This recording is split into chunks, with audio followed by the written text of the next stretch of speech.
Hello, xin chào các bạn đã quay trở lại với review 5 phút. Ở cuối tập trước, ngay khi thấy bóng hình màu vàng kim cầm trên tay một cái thủ cấp từ trong điện bước ra, cả Lâu Lan Hoàng Kim Cung vỡ òa trong tiếng reo hò đinh tai nhức óc.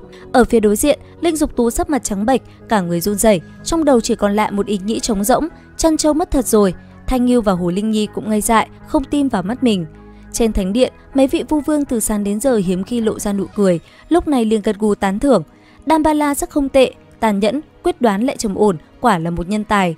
Bọn họ còn tự lý giải cho việc Đam Ba La không quay về ngay là do hắn cẩn thận, bị thương nên phải lập tức chữa trị để không lưu lại di chứng. Mối bận tâm của toàn bộ đệ tử Lâu Lan Hoàng Kim Cung bây giờ chỉ còn là tiểu nữ oa Linh Dục Tú và tình hình chiến trận của Vu Tôn trên núi tuyết. Họ hoàn toàn không hay biết một màn kịch lớn đang diễn ra ngay dưới mũi mình. Cùng lúc đó, bên trong kim điện, Đam Ba La ném cái thủ cấp của mình sang một bên. Hắn bắt đầu lột xác, từ trong lớp da người màu vàng óng, thân hình Tần Mục bất ngờ chui ra. Thì ra vừa rồi, hắn đã áp dụng thủ pháp lột da của Tư Bà để lột da kẻ địch và ngụy trang. Sau khi chui ra khỏi tấm da, Tần Mục lấy tấm địa đồ mà bá Sơn Tế Tiểu đã đưa cho hắn xem qua một chút.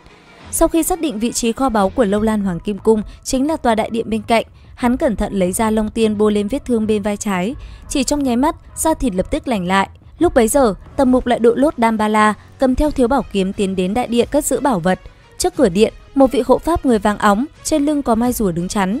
Tần Mục giả vờ là một đệ tử trung thành, nói rằng mình vừa hạ sát được kẻ địch, đoạt được bảo kiếm nên không dám giữ làm của riêng, muốn dâng lên cho thánh giáo và xin đổi một món bảo vật khác.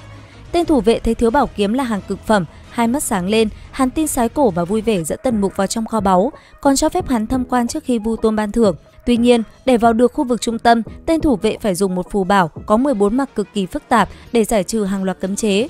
Các cấm chế này được tạo thành từ vô số khối lập phương mờ ảo, bên trong mỗi khối là một tiểu nhân nhi hung tợn do hồn phách luyện thành. Có thể nói, nếu nhập sai một ly là đám tiểu quỷ này sẽ xông ra xé xác kẻ xâm nhập. Đứng sau lưng gã thủ vệ, Tần Mục âm thầm ghi nhớ toàn bộ trình tự giải cấm. Vào đến nơi, không gian bên trong lớn hơn bên ngoài gấp chục lần. Tần Mục tiếp tục diễn, hắn giả vờ nói mình còn đoạt được một bình thánh dược mùi thơm ngào ngạt. Tên thủ vệ tham lam nghe vậy thì lập tức giật lấy, gã ta còn nói rằng đây là quà hiếu kính rồi mở ra ngửi. Kết quả là chỉ kịp thốt lên 2 tiếng, thơm quá, rồi ngã vật ra bất tỉnh vì hít phải thất mê hương cực mạnh. Như chỉ đợi có vậy, Tần Mục nhanh chóng đoạt lại bình thuốc, thậm chí còn cẩn thận thu lại không khí có độc vào một bình khác rồi nhét vào miệng tên thủ vệ để gã không tỉnh lại sớm. Sau đó, hắn lột bỏ lớp da Đam Ba La, đứng một mình một cõi giữa kho báu khổng lồ, công cuộc dọn kho của Tần Mục chính thức bắt đầu. Tuy nhiên, không quên chuyện chính, mục tiêu đầu tiên là tìm lại nửa người dưới của đồ tể. Đi một vòng, Tần Mục tìm thấy một nửa thân dưới bằng vàng óng, tỏa ra khí tức kinh khủng hơn cả Vu Vương. Hắn nhận ra đây là thân thể của Vu Tôn và có lẽ Vu Tôn đã tự chặt đi nửa người dưới của mình để nối nửa người dưới của đồ tể vào, vì cho rằng thân thể của đồ tể có mạnh hơn cả hoàng kim chi thể của hắn. Nửa thân thể này được bảo vệ bởi phong cấm đặc biệt, không thể phá bằng sức mạnh thông thường. Suy nghĩ một lát, Tần Mục nhớ đến công pháp Thâu Thiên Thần Thối và Thâu Thiên Hoán Nhật Thủ của người què. Hắn bắt đầu chạy trong kho báu, đồng thời thi triển cả hai pháp môn. Khi thi triển cùng lúc, Tần Mục đột nhiên nhận ra hai pháp môn này vốn là một, chúng bổ trợ cho nhau, khiến tốc độ vận hành nguyên khí và tốc độ ra chân, ra tay tăng lên gấp nhiều lần. Vậy là sau vài lần đâm sầm vào tường, Tần Mục đã có thể dẫm lên không khí mà chạy. Với tốc độ như quang ảnh, hắn đưa tay ra liền có thể xuyên qua các lớp phong cấm mà không hề chạm vào chúng, dễ dàng lấy các món bảo vật ra khỏi kim đàn. Cảm giác phấn khích tột độ khiến hắn nhận ra vì sao Gia Què lại nghiện đi lút đồ đến thế. Không tốn quá nhiều thời gian, Mục Tặc đã quét sạch toàn bộ kho báu. Hắn thu nhập tất cả những món giá trị vào một cái túi trữ vật tìm được trong bảo khố. Đặc biệt, phải kể đến chiến lợi phẩm lần này là một chiếc vòng chứa vô số loan đao sắc bén, một cây đàn cổ chứa đựng sát khí và yêu khí nồng đậm như thể được làm từ một thụ tinh.